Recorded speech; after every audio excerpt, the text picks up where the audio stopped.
걱정이 되는 것들 중에 하나가 지금 대사성 질환입니다. 자, 그거 이야기하면서 효소를 말씀드렸던 거는 얼마 전에 제가 한번 대사 질환에 대해서 말씀을 드린 적이 있죠. 네, 오늘 그거에 대해서 집중적으로 좀 이야기를 할 겁니다. 자, 요즘 현대인은 떠돌아다니는 포도당이 피를 통해서 그리고 많이 먹은 음식들이 채 소화가 되지 않은 상태에서 대장으로 들어가면서 활성산소가 많이 발생을 하고요. 그리고 유해균이라고 하는 환경, 이 균이 잘 자랄 수 있는 환경들로 인해서 염증이 많이 쌓여서 면역력을 낮추고 그래서 장 건강과 동시에 전체적인 면역이 무너지는 게 바로 이러한 요인들이라고 이야기를 합니다. 그러면 효소에서 어떤 역할을 하는지를 좀 말씀드리기 전에 대사에 관련된 이야기를 좀 드려야 될 것 같습니다. 자, 예전에 장수할 때는 어른들이 식습관이 다 어땠나요? 채소, 그 다음 소식, 그죠? 그리고 많은 활동입니다. 자, 이게 장수하는 원인이기도 비결이기도 하지만 바로 대사질환이 생기지 않는 습관이 바로 요 세 가지라고 이야기를 합니다. 근데 현대인들은 어때요? 이걸 할 수 있나요? 그렇죠. 할 수 없습니다. 지금 현대인들이 가장 무서운 것들이 하나가 뭐냐면 과식이에요. 생각보다 너무 많은 음식물이 들어오고요. 또 하나 있습니다. 스트레스가 많다 보니 잠을 충분히 자지 못하고요. 자, 잠을 제대로 못 자고 많은 음식을 먹고 거기에 뭐까지 안 해요? 운동할 시간이 없습니다. 자, 이런 식습관들 세 가지가 바로 현대인들의 대사에 관련돼서 충분히 나와야 되는 것들이 나오지가 않는 상황이 만들어집니다. 자, 효소라고 하는 것은 우리 몸에서 만들어지는 녀석들이에요. 근데 보유하는 양이 연령대별로 엄청나게 줄어듭니다. 자, 20대 때는 효소가 60% 정도가, 특히 소화효소가 60%가 인체에 보유가 되고요. 그 다음 40대부터 넘어가면 현저하게 퍼센트가 줄어져요. 60대가 되면 소화효소 보유량이 20%로 떨어진다 그럽니다. 굉장히 많이 줄죠. 그래서 나이가 드실수록 드시면 식사를 좀 많이 드셨든지 평소대로 드셨다 하더라도 뭐라고 이야기하냐면 왜 이리 더부룩하니 소화가 안 되노? 네, 그리고 갱년기 여성들은 또 한마디 하죠. 뭐라고 해? 별로 먹은 거 없는데 살찐다. 살이 왜 안 빠지노? 라고 이야기를 할 겁니다. 그거에 대한 주된 포인트가 바로 효소라고 좀 안내를 해드릴게요. 자, 효소는 크게 두 가지로 나뉘죠. 소화를 할 수 있는 데 도움을 주는 소화효소, 그리고 하나는 기초대사량을 올려주는 대사효소, 두 가지로 나뉩니다. 자, 전체 효소량은 정해져 있어요. 근데 반반이 균형 있게 존재를 할 때는 아주 이상적인 상태예요. 근데 나이가 들면 제가 말씀드렸죠. 소화효소가 유지될 수 있는 양이 줄어드니 어디에서 뺏어 쓰겠습니까?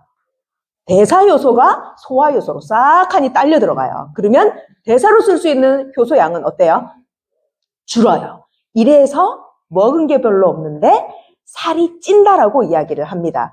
그래서 저희가 다이어트 이야기를 하다 제가 이야기를 왜 했냐면 다이어트의 기본은 운동도 맞고요. 식이요법도 맞아요. 근데 더 중요한 거는 뭐냐면 기초 대사량을 올려주셔야 그래야 살이 잘 안 찌는 체질이라고 이야기를 합니다. 그래서 저는 기초 대사량에 아주 도움을 주는 대사효소를 높일 수 있는 방법 중에 하나가 바로 효소이기 때문에 다이어트에 도움이 된다라고 광고를 많이 하는 이유가 요거예요.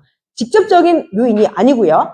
먹다 보니 부수적인 효능 중에 요게 들어있다라는 게 포인트입니다. 자, 그러면 효소와 건강에 대해서 잠시 자료를 보고 좀 말씀을 드리도록 하겠습니다.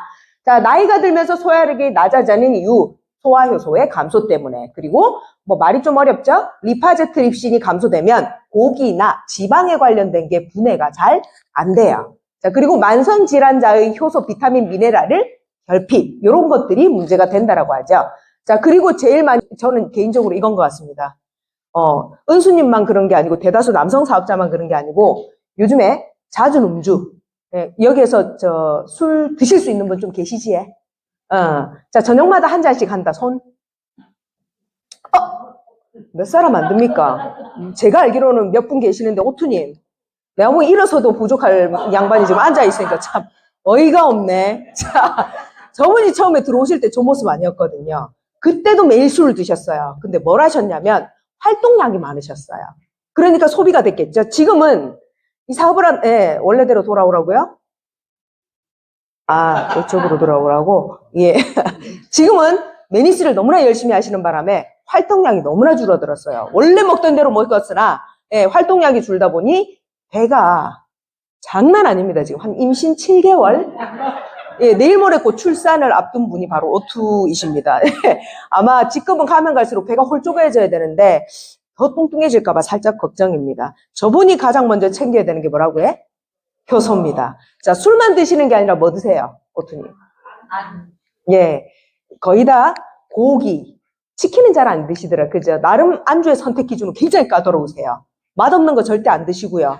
예, 맛집만 찾아다니시는 분이세요. 나름 요리에 대해서는 굉장히 센스가 있는 분이라서 아무거나 허접한 데는 또 안 드십니다. 자, 이런 잦은 음주와 고칼로리, 고열량의 야식 습관으로 인해서 저희는 턱없이 부족한 소화효소를 채우셔야 됩니다. 자, 그 소화효소를 뭐로 채우라고 제가 전달을 해드리겠습니까? 바로 메니스의 닥터 엔자임 Q입니다.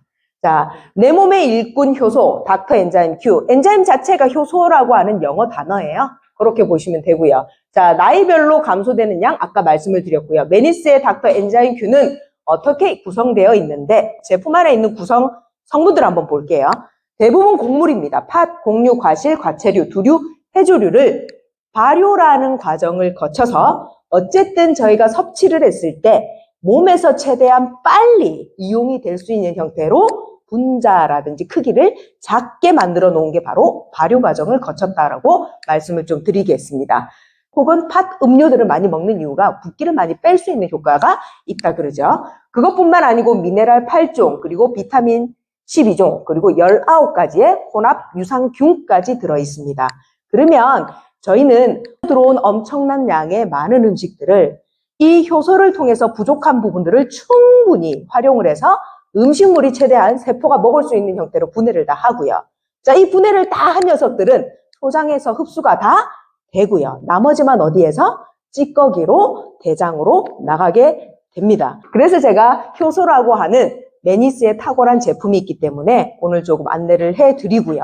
자, 이렇게 효소로 작게 만들어진 영양분들을 소장에서 쫙 하니 빨아먹고 나서 자, 그 다음에도 다 분해가 되지 않거나 사용되지 않는 녀석들은 피를 타고 둥둥둥 떠다니죠. 자, 이 녀석들이 뭉쳐지면서 혈액에 문제를 생기고요. 중요한 거는 제가 말씀드렸잖아요. 만들어지고 쓰이고 난 찌꺼기들이 어디로 간다든가요? 대장으로 간다 그러죠. 대장에서는 또 다른 역할을 하죠. 이 쓰레기를 가지고 누가? 유해균들이 활동할 수 있는 좋은 환경이 됩니다. 그러면 다음으로 제가 넘어갈 제품은 메니스의 장 환경을 관리하는 유산균으로 넘어가도록 하겠습니다.